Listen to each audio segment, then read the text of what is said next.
Abiotic factors are non-living components of an environment that shape and have an effect on living organisms and ecosystems. There are many different abiotic factors at Kirstenbosch. Firstly, wind. Wind plays a major factor in the adaptation of certain plants and their growth. In windy areas, plants are able to photosynthesize more due to the increased amount of carbon dioxide available in the air. In addition, wind can be used as an agent of pollination, and certain plants have adapted to this. Yellowwood trees, which are gymnosperms, use wind to disperse pollen from the male cone and onto the female one, and so aiding reproduction of the species. Secondly, the access to water. Running water can influence the growth of certain plants, which allows for a more inhabitable environment. Furthermore, certain types of plants such as bryophytes are dependent on a wet and damp environment in order to reproduce. Thirdly, access to sunlight and temperature. If plants have more access to sunlight, they will be able to photosynthesize at a faster rate. This in turn allows plants to grow larger. Higher temperatures result in higher levels of evaporation, and plants such as ferns have developed sori on the underside of their leaves to reduce the rate of evaporation and so to prevent them from drying out. Access to soil. Soil that is nutrient rich will act as a better basis for plant growth and reproduction, as the plants will have a better access to water and minerals needed for plant growth and reproduction. Furthermore, plants such as cycads require more acidic soils in order to survive. Lastly, altitude. The altitude impacts the growth of plants, particularly regarding north versus south-facing slopes. In the southern hemisphere, north-facing slopes receive more sunlight and so could lead to an increase in plant growth in comparison to south-facing slopes, which receive less sunlight and so potentially less growth. Sexual reproduction is the fusion of male and female gametes between two plants. As a result of sexual reproduction, the offspring produced are not genetically the same as the parent plant. However, they could have similarities. Pollination or seeds of dispersal are required for this form of reproduction to take place. Sexual reproduction is more effective in changing environmental conditions, as the offspring are different to the parent plants, and so they will have a better chance of survival, as genetic variation can take place. Asexual reproduction is a form of reproduction that does not involve separate sexes. There are three main types of asexual reproduction, being binary fission, budding, and fragmentation.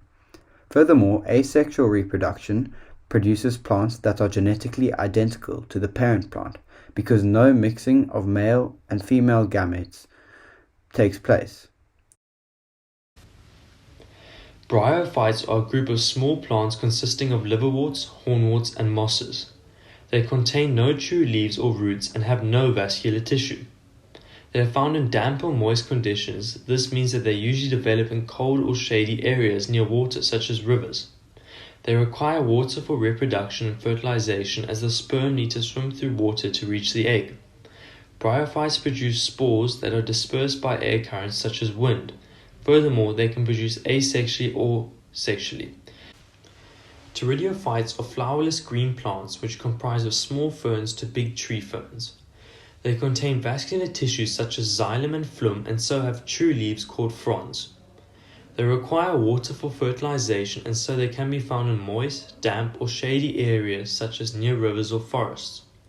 They require damp environments, as the male gamete, known as the sperm, needs a liquid medium such as water to reach the female gamete, the egg, in order for fertilization to take place.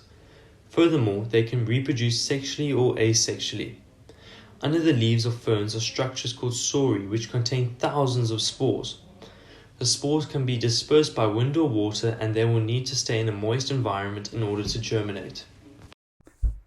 Gymnosperms are a group of cone-bearing flowerless plants such as cycads, yellowwoods, and cedars. Gymnosperms contain xylem and phloem, and so they have vascular tissue. They require agents of pollination such as wind or pollinators for fertilization. They can be found in dry, cooler climates where there is less access to water, as water is not needed for reproduction. Furthermore, Fertilization takes place when a female cone produces a particular scent that attracts pollinators.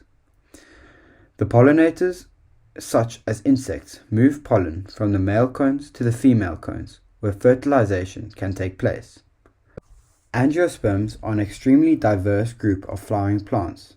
Angiosperms contain xylem and phloem, and so have vascular tissue. In addition, they also have true leaves, stems, and roots. Like gymnosperms, angiosperms do not require water for reproduction, and so they can be found in hot, dry climates with little rainfall and poor soil conditions. Fertilization occurs through pollination. Angiosperms can either produce sexually or asexually. In sexual reproduction, agents of pollination, such as bees or birds, will transport the pollen from the male anther of one plant to the female sticky stigma of another plant. The plant grain will then go down the pollen tube and into the ovary, where an ovule will be produced. In asexual reproduction, there will be no involvement of pollen grains. Angiosperms are seed-bearing plants and that are not dispersed by animals. Angiosperms generally produce a fruit that contains seeds, and when the fruit is eaten, it will be dispersed by the animal that ate it. The male part of the flower is the stamen, which is made up of the anther and filament. The anther produces pollen grains, while the female part of the flower is the pistil, which is made up of the stigma, style, and ovary. The sticky stigma collects pollen from pollinators. The pollen grains are then transported down the style through a pollen tube where the sperm will reach the ovary and fertilize the egg. Furthermore, the ovary contains ovules that, when fertilized, develop into a seed. Lastly, the rest of the ovary will then develop into a fruit.